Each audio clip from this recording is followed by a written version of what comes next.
Temps de carême, jour 7. Mardi 23 février. Première lecture.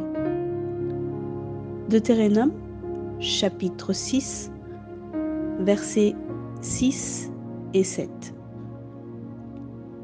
Et ces paroles que je te donne aujourd'hui seront dans ton cœur. Tu les enseigneras à tes fils et tu en parleras quand tu seras dans ta maison, quand tu iras en voyage, quand tu te coucheras et quand tu te lèveras.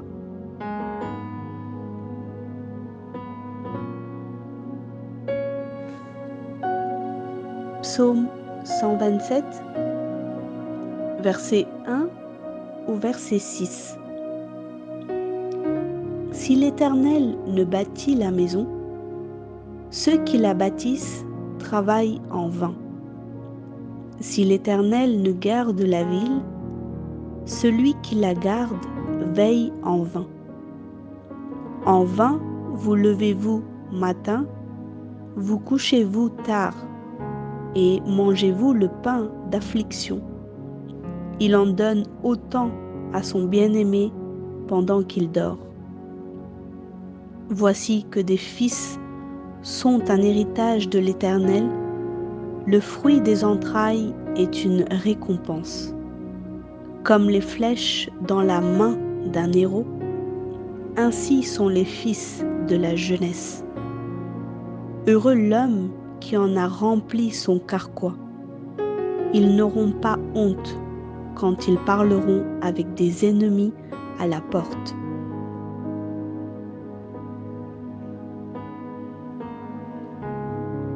Deuxième lecture. 2 Timothée, chapitre 1, verset 2 au verset 5. À Timothée, mon enfant bien-aimé, grâce, miséricorde et paix de la part de Dieu, le Père, et du Christ Jésus, notre Seigneur.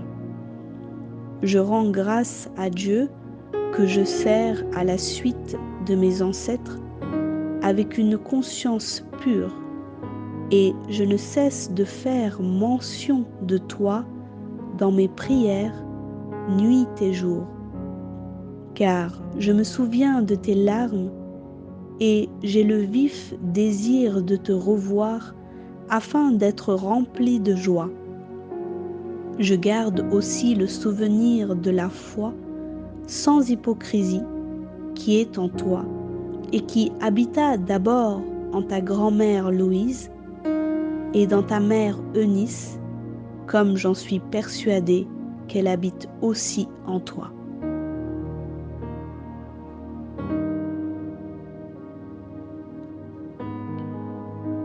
L'évangile de Luc, chapitre 15, verset 11 au verset 20. Il dit encore: un homme avait 2 fils. Le plus jeune dit à son père: mon père, donne-moi la part de la fortune qui doit me revenir. Et le père leur partagea son bien.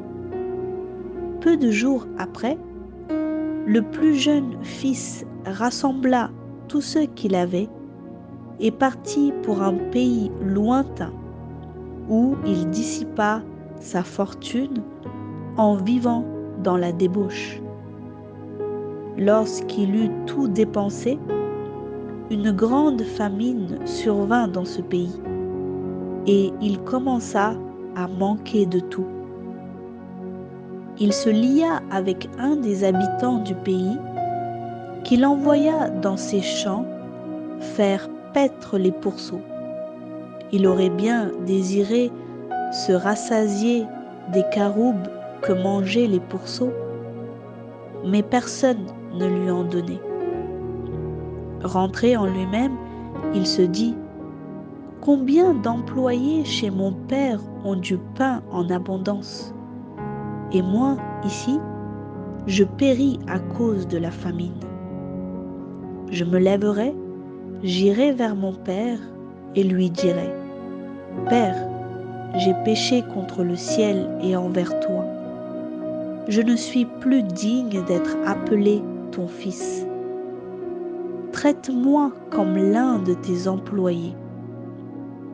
Il se leva et alla vers son père. Comme il était encore loin, son père le vit et fut touché de compassion. Il courut se jeter à son cou et l'embrassa. Chers frères et sœurs en Jésus-Christ, dans la première lecture, la Bible nous explique comment enseigner la parole de Dieu à nos enfants dès leur plus jeune âge. L'Éternel nous ordonne d'enseigner sa parole à nos enfants lorsque nous sommes dans notre maison, lorsque nous marchons sur la route, avant le coucher et quand nous nous levons le matin. Le psaume que nous venons de lire affirme que les enfants sont l'héritage que le Seigneur nous offre. Le seul moyen de garder cet héritage est tout simplement d'obéir à la parole de la première lecture biblique de ce jour. Dans la deuxième lecture, nous voyons comment Paul s'exprime avec beaucoup d'estime à propos de la foi sincère de Timothée. Cette foi si sincère habitait premièrement en sa grand-mère, puis habita en sa mère. Dans 2 Timothée, chapitre 3, verset 15, nous lisons qu'Eunice, la mère de Timothée, avait enseigné la parole de Dieu à son fils depuis son plus jeune âge. Étant devenu un jeune homme, Timothée s'est consacré au service du Seigneur. Dans l'évangile de Luc, Jésus parle d'un père aimant, plein d'affection et juste. Il avait élevé ses 2 fils depuis leur enfance dans la crainte de l'Éternel. Pourtant, le fils cadet devient dépensier et s'éloigne de Dieu. Le cœur du père fut brisé. Certains enfants qui grandissent pourtant avec la parole de Dieu agissent malheureusement comme ce jeune homme.